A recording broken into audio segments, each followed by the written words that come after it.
everybody! I actually thought of an idea for a video. Because how I said before, I want to get back to the consistency of doing videos. So I thought I'm going to do videos of random things that come to my mind. I wanted to do this one because this one has been on my mind for a little bit. I have come up with 5 things. This is basically what's been on my mind for a little bit. Just because I have so many friends who are around my age, who are like, I'm 25, gonna be 26 this year. I have a lot of friends who are my age and they still live at home with their parents. And I know in this day and age, I guess it's hard to like actually move out on your own. So they they ask me like, how did you do it? I'm sorry, you're gonna hear that throughout the video. There's like motorcycles that just rear up and down my street. People ask me like, how did you do it, Geneva? Like, I don't know, like I don't think I could ever have that much money to move out, And it's really just a lot of things you just have to think about, but it's really not that bad once you break it down. Yeah, let's just get into the tips. Number 1, obviously, like I said, how my friends worry about that is you have to have a steady income. When I first moved out here, I did have a steady income. I live in a city. I've said this in previous videos, but if you're new, I moved to a different city for this job. I graduated college in 2015. I moved out here. I'm basically still new. I moved out here in October of last year. So I've only been in this apartment for like 8 months. So around 8-9 months. So it's still fairly new to me, but at the time I did have a full-time job, and the job that I got brought me here. And with that, that was kind of the main reason. Like, I would say as best advice, do not move out until you have like money saved up. I had in my head already after graduating college that I wanted to move out. So with that being said, with each paycheck I got, like literally if you have a full-time job right now and you're still living at home and you want to move out, unless I don't know what bills, maybe your parents like charge you rent, or like you have your student loans or whatever. But if it's something you really want to do, put money aside for it. And I saved up for moving out. I put good big chunks of my paycheck away in my savings.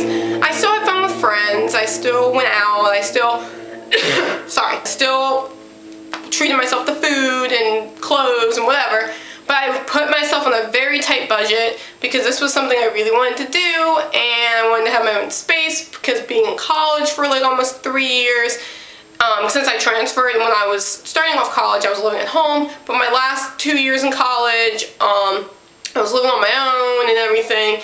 It was weird for me to come back home and be under rules again from being 2 years away and not under rules, so that's why I said to myself I really want to move out. Apartments vary, or townhouse, or whatever your home, whatever you're looking for, they vary. I had to pay like I had to have enough for the first month's rent, last month's rent, and security deposit. So basically it was like rent times 3 that I had to pay down. So it was a bit, but I was able to cover it and still have money extra to, you know, like get everything I needed for here. And that's another thing, don't feel like you have to buy like everything at once. It's like saying you probably are pinning on Pinterest like, oh, my future house, I'm gonna have this, this, this. No, like don't buy that all at once. The stuff I have in my apartment now, I'm just like looking around now, it's like decorated, but this was over the course of, the 8 months. I would buy like 1 or 2 things here and there, but I did not buy it all at once. That is horrible, because all the money that you like saved for the apartment is gonna be gone if you spend on spending it on like just decorations. But that leads us into the second point. You're gonna have to get stuff that you would not think about when you're living at home. I literally buy, like, it's to the point like I'll like be making like dinner and then I'm just like, oh, I don't have any more tin foil, so then I'll have to drive out and go get tin foil. Like, you don't think about that stuff. You go home and like that's always like in your cabinets, or like, oh, like we ran out of toilet paper, or like, oh man, paper plates. Like, it's weird when you live on your own, like when you move out of your parents' house, because they're buying that stuff and they're always replenishing it, and that's probably just something you don't even think about. It's like the little things. So that's why I said don't go overboard with buying like directions. I swear, do not, because there's so many little things that you have to buy starting up like with an apartment. Like when I signed the lease for here, and then I like went to the store, I went to Christmas tree shops. I don't know if you guys have any of these, but they actually have like stuff for the home and stuff at like good value. I like stocked up on like cleaning supplies, I guess utensils, plates,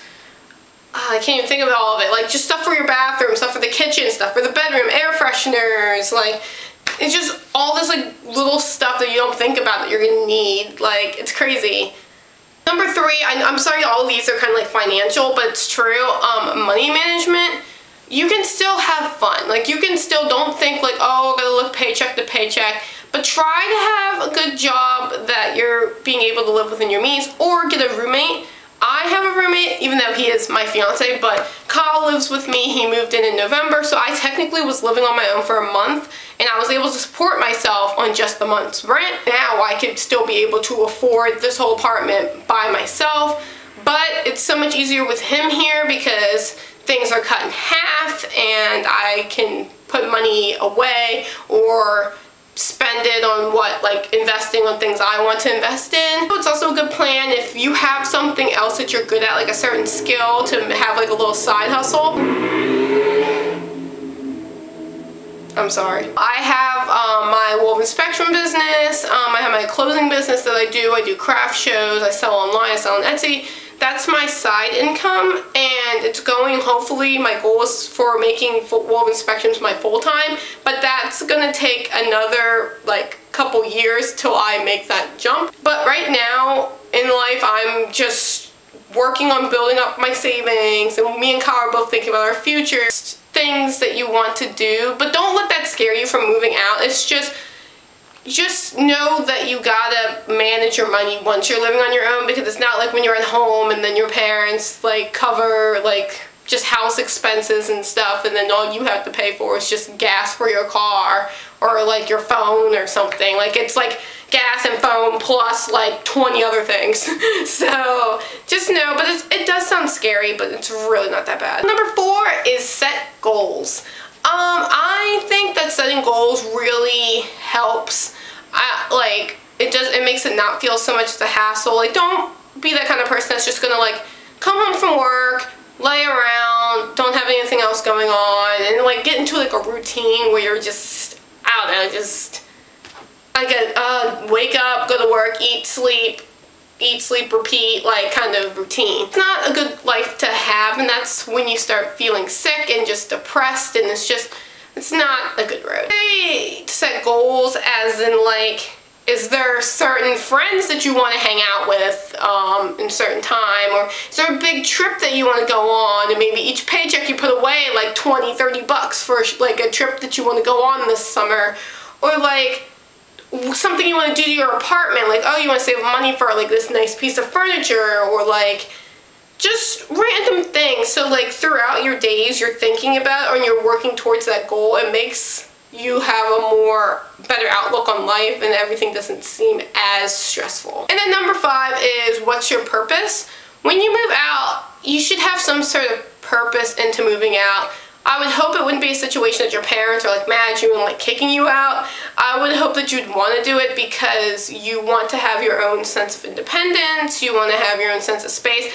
I'm honestly very happy with this decision that I made. I'm going to be straight honest with you guys. It is hard when you first move out. I don't know how close you are with your parents, but if you're close, you're going to be homesick. I literally felt like I was homesick when I went to college for a little bit, but like when you have your own apartment in a different city away from your parents, like that's a totally different feeling than college, because there's like friends all around. I don't have friends all around here. My friends, I have to plan when to hang out with them and stuff. It's not like someone's like right next door that I can just knock on their door. And everyone's busy. Like, as you grow up, all your friends are working and have families that they're like, it's crazy to think like everyone's like doing their own thing, and it's not like high school anymore. So it's weird, but you just have to have your own sense of purpose. Like, why am I moving out? Like, what do I want to achieve in my life? Thought this video would be helpful to you guys. If you were looking to move out and you were thinking of like, how do I go about this? I hope this video helped you in a way. All right, bye.